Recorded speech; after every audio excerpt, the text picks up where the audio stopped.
So hello everyone, this is Varsha and welcome back to Mastermind. तो जैसे कि तुमने इस वीडियो के टाइटल में देखा, इन दिस पर्टिकुलर वीडियो हम तुम्हारा हिस्ट्री सिविक्स का आईसीएसई 2023 के लिए जो इंपॉर्टेंट क्वेश्चंस है from your second chapter that is growth of nationalism and Indian national Congress, इसको लेकर हम डिटेल में डिस्कस करेंगे। जितना भी इंपॉर्टेंट क्वेश्चन है, सारा इंपॉर्टेंट क्वेश्चन इस पर्टिकुलर वीडियो के अंदर हम कवर करेंगे। तो बहुत इंपॉर्टेंट वीडियो होने वाला है अगर तुम आईसीएसई 2023 बैच स्टूडेंट हो। एंड यस, इसके साथ साथ मैंने ऑलरेडी तुम्हारा जो फर्स्ट चैप्टर है रिवोल्ट ऑफ 1857 और the first war of independence, इसके ऊपर ऑलरेडी एक डिटेल्ड वीडियो बना दिया है जिसमें कि हमने सारा इंपॉर्टेंट क्वेश्चंस डिस्कस किया है जो कि 2023 के लिए इंपॉर्टेंट है। तो उस वीडियो को जरूर देख लेना, उसका लिंक तुम्हें नीचे डिस्क्रिप्शन बॉक्स में मिल जाएगा। Now let's begin with the video. तो देखो यहाँ पर first question is name the organisations founded by Jyotiba Phule and Raja Ram Mohan Roy. So the organization that was founded by Jyotiba Phule, it is Satya Sodak Samaj. In which year? 1873. 1873. And the association or the organization that was founded by Raja Ram Mohan Roy, it is Brahmo Samaj. And year is 1828. So you have to remember the years also, it is very important. Dates याद करना बहुत important है history civics के लिए। अब यहाँ पर जो नेक्स्ट क्वेश्चन है, question number 2, state 2 factors responsible for the growth of nationalism in India.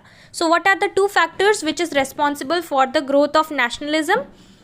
You have to write and explain also. You have to explain in details. So here first you can write repressive policies.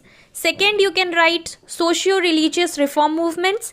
And यहाँ पर 2 पूछा है, लेकिन third point भी तुम्हें याद रखना है, लॉन्ग क्वेश्चन में आ सकता है 3 मार्क्स के लिए, रोल ऑफ प्रेस।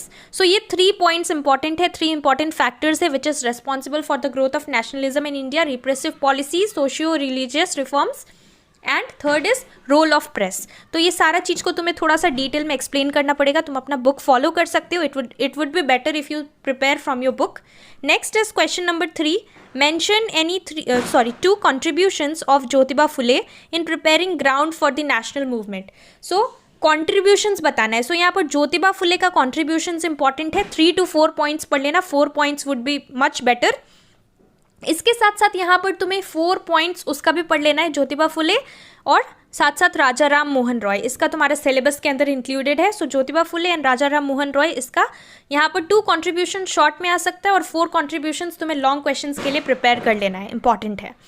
सो यहाँ पर तुम लिख सकते हो 2 contributions. You can write spreading the message of patriotism, liberty, freedom and equality. Second point you can write he exposed the true nature of the British rule in India. Or you can also write third point, made the Indians aware of the things happening around in the world. So यहाँ पर कोई भी 2 contributions तुम लिख सकते हो। Next is question number 4.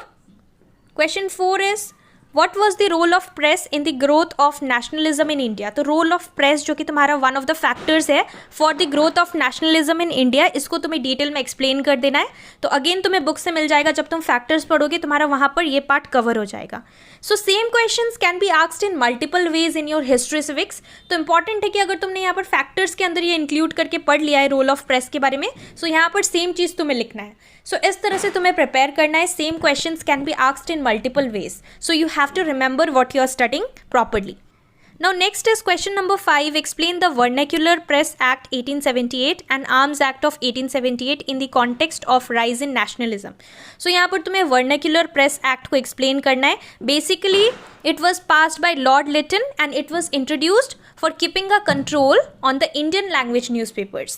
And Arms Act, it was introduced in 1878. यहाँ पर Arms Act actually क्या था? It required the Indians to have a license to carry any kind of weapons. But the Europeans, they could do it without any license. So this was basically your Arms Act. इसको तुम्हें थोड़ा सा explain करके लिखना पड़ेगा। Now question number 6, mention any 2 repressive colonial policies of Lord Lytton. So Lord Lytton का यहाँ पर 2 policies बताना है, 2 repressive colonial policies। तो ये तुम्हारा यही है, Vernacular Press Act of 1878 and Arms Act of 1878. So these are the 2 repressive policies and you have to explain also. तो Vernacular Press Act के लिए अगर तुम यहाँ पर पढ़ रहे हो तो definitely ये भी cover हो जाएगा। So तुम question number 5 करोगे तो 6 भी cover हो जाएगा। Now moving ahead to question number 7, mention any 3 contributions of Raja Ram Mohan Roy. So as I already already told you before that यहाँ पर तुम्हें दोनों का कॉन्ट्रीब्यूशंस पढ़ना है, राजा राम मोहन रॉय का भी प्लस ज्योतिबा फुले का भी। तो 4 कॉन्ट्रीब्यूशंस पढ़ लेना, यहाँ पर 3 पूछा गया है, 4 would be the best option, because अगर तुम 4 पढ़ लेते हो तो 3 मार्क्स का है तब भी चलेगा, 4 मार्क्स का है then also you can write it properly. So you can write 3 contributions. First is he founded the Brahmo Samaj. He established Brahmo Samaj. Second point, you can write he fought for women's right on education.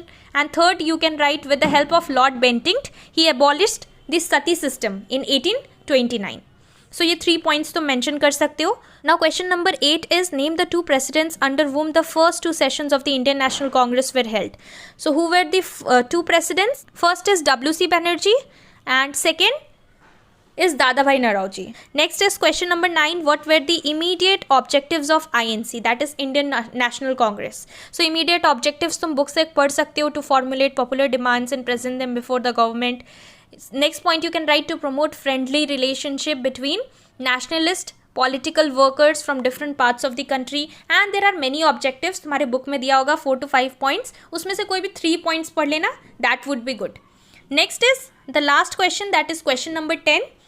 When and by whom was the Indian National Congress formed? So question number 10 का answer तुम मुझे नीचे comment section में बताओगे along with the date, कौन से year में form हुआ था और किसने फॉर्म किया था Indian national Congress, who was the founder.